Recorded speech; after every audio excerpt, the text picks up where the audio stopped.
In October 2009, a team of 14 MIT students and alumni ventured to Australia to compete in the 2009 World Solar Challenge, the world's longest race of solar-powered vehicles. Racing a car that they designed and built themselves, the MIT Solar Electric Vehicle team came in second in their division for cars using silicon solar panels and fifth overall. Technology Review spoke about the race with team captain Alex Rambula, class of 2012, and with team member Chris Pentecoff, class of 2006, who is currently an engineer at iRobot and was a driver for MIT in the 2003 and 2005 World Solar Challenge races. In solar car racing, it's all new terrain, and it's a lot more about endurance and adapting to kind of like real world conditions, because you're not on a closed test track, you're on actual roads with other cars, and that can give you a more real effect to it. Like, you can get flat tires and you actually have to pull off the side of the road while other cars are whizzing by you. The name of the game is really efficiency and reliability are the two key factors that make a winning solar car. So as far as efficiency goes, it's going to be your aeronautical design, it's going to be your solar array that make the difference. And then on the part of reliability, your car, every minute that you waste on the side of the road, it can come down in minutes at the final, coming down to the final lap on the racetrack. I think the most exciting part was on the last full day of racing, we were about fourth place, so we were actually at the top of the silicon class. And Sunswift, which is an Australian team, was about an hour back. And then throughout the day, they just kept creeping closer and creeping closer and creeping closer.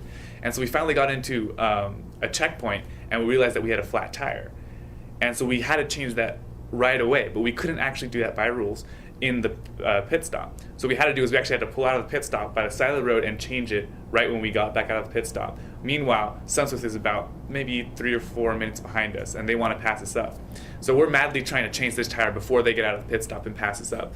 So we're all set, ready to go. The car comes out, we do our tire change, and we do it in about 2 minutes flat and get out on the road. And throughout the rest of the day, they're tailing us for the next 2-3 hours trying to get past us. But those last couple minutes, just changing the tire made the difference in holding them off for another 3-4 hours throughout the day. You're so caught up in the moment, you don't really have time to celebrate, because all that's on your mind is the pounding adrenaline and just like go, go, go, and then you slam on the gas and you take off while the team is right behind you. Well, as far as bang for your buck goes, MIT is just, you get the absolute most value out of the solar team.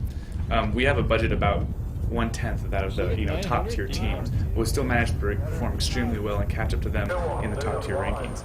So we're really proud of what we can do with the amount of resources that we do have. Most of the vehicles actually built in-house. The electronics were designed by grad students, alumni of the team. The aerodynamic design was done by an undergraduate. And so everything we do is designed in-house, and there's some components that we do have to send out, such as like construction of the molds. The actual construction of the body, that all happens, is done by students, designed by students, all in-house. Which is pretty amazing for a team to do all of that. Yeah, because like we were saying, we have pretty much 1/10 the budget of some of the bigger teams, which get a lot of their stuff outsourced. So we make up for it largely by our time. So we put in the time to actually design and build our chassis completely, and we do virtually every aspect of making the body, except for outsourcing for the molds. We pretty much build the entire car ourselves. As an aeronautical engineer, for me, one of the highlights was actually going to the wind tunnel. It was, last January during IAP, we road trip out to Detroit with the car, and they basically donated an entire day's worth of wind tunnel time, which you may think that's a lot of time, but that's not actually that much time to run a bunch of tests. We got a lot of useful data from that, and from that we were able to optimize basically how the car would perform in various scenarios. If the wind was blowing at a certain angle, or maybe you had a tailwind. So it helped optimize our strategy for the race. Well, one of the great things about the solar team is that it's across a huge range of disciplines.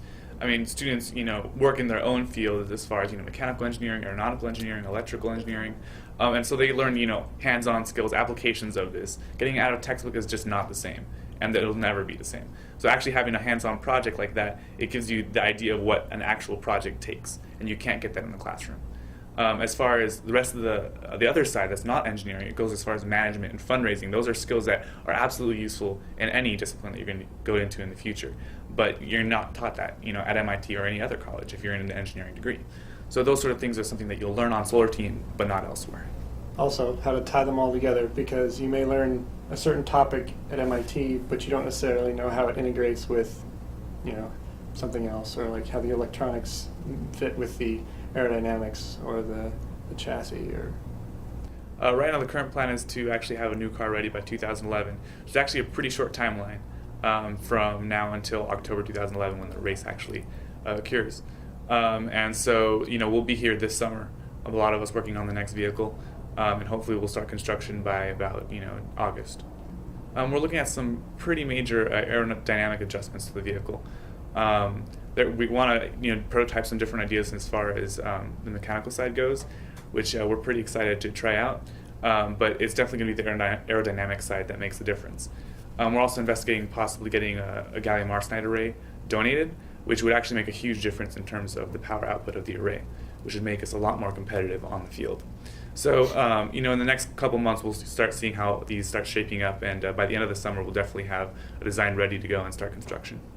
So we'll be back for WSC 2011 for sure.